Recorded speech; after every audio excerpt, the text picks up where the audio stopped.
Question number 10 हम देख रहे हैं। क्वेश्चन है find the resultant of three vectors O A O B and O C a shown in figure.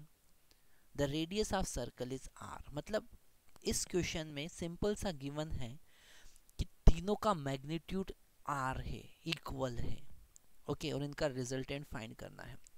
Diagram से हमको क्लियरली समझ में आ रहा है कि ओ ए वेक्टर जो होगा वो एक्स डायरेक्शन में है। इसे हमने एक्स डायरेक्शन कंसिडर किया है, तो ये एक्स डायरेक्शन में है, ये एक्स डायरेक्शन और ये वाई डायरेक्शन। ओके तो इसे हम लिख सकते हैं आर आई के, है ना। ये यूनिट वेक्टर बड़ा इंटरेस्टिंग है और बड़ा हम हमारे कैलकुलेशन को बहुत इजी कर देता है ना। जैसे अगर हमने ओ ए को आर आई केप लिखा है ना, तो बहुत इजी हो गया वो। अगर हम ओ सी की बात करें, है ना, ओ सी की बात करें, ओ सी वेक्टर, तो ओ सी वेक्टर हो जाएगा आर जे केप, है ना। पर ओ बी वेक्टर 45 45 एंगल बना रहा है, तो ओ बी वेक्टर अब मैं यहाँ पर डायरेक्ट लिखूंगा R cos 45 degree I cap plus R sin 45 degree J cap. ठीक है, ये आपको डायरेक्टली समझना ही पड़ेगा। क्यों? क्योंकि हमने लास्ट लेक्चर्स में, लास्ट क्वेश्चंस में जितने भी क्वेश्चन हमने किए उसमें वेक्टर रिजोल्यूशन को हमने समझा है। तो यहाँ पर डायरेक्टली कैलकुलेशन आपको आना चाहिए, डायरेक्ट रिप्रेजेंटेशन आना चाहिए, तो ही हम एग्जाम में भी डायरेक्टली लिख पाएंगे। तो यहाँ पर ओ बी को हमने दो कंपोनेंट में डिवाइड कर दिया।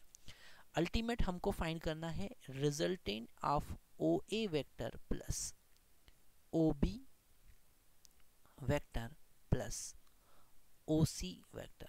ओके तो यहाँ पर अगर हम सारी वैल्यूज पुट करेंगे तो ये होगा आर आई के प्लस आर कॉस 45 मतलब कि 1/√2 आई के प्लस साइन 45 अगेन 1/√2 जे के। ओके बहुत सारे स्टूडेंट को cos 45 sin 45 cos 30 sin 30 cos 16 का वैल्यूज़ याद नहीं होता है।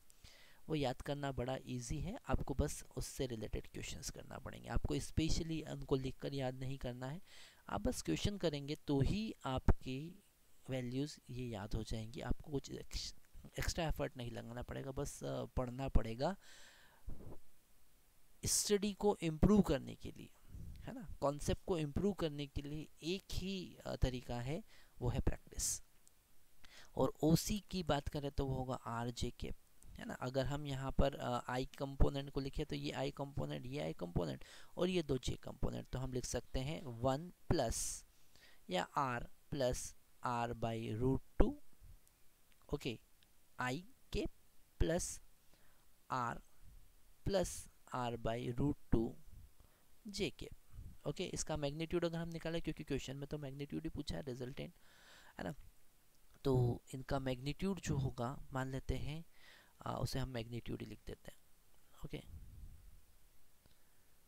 मैग्नीट्यूड जो होगा वो होगा root this first term R plus r/√2 का whole square plus r plus r/√2 का होल स्क्वायर। फिर से दोनों को अगर हम कॉमन लेंगे, ब्रैकेट के बाहर रूट के बाहर आएगा तो r प्लस r/√2 और ब्रैकेट में रूट अंडर रूट में हमको मिलेगा 1 + 1, है ना। ये बेसिक कैलकुलेशन तो हमें समझना ही चाहिए। ओके अब हम √2 यहाँ पर आ जाएगा, √2 का अंदर मल्टीप्लाई कर सकते हैं, 1 + 1 √2 हो जाएगा, √2 का अंदर मल्टीप्लाई करेंगे r√2 प्लस r बचेगा। तो फाइनली हमको मिला √2 + 1 × r। ओके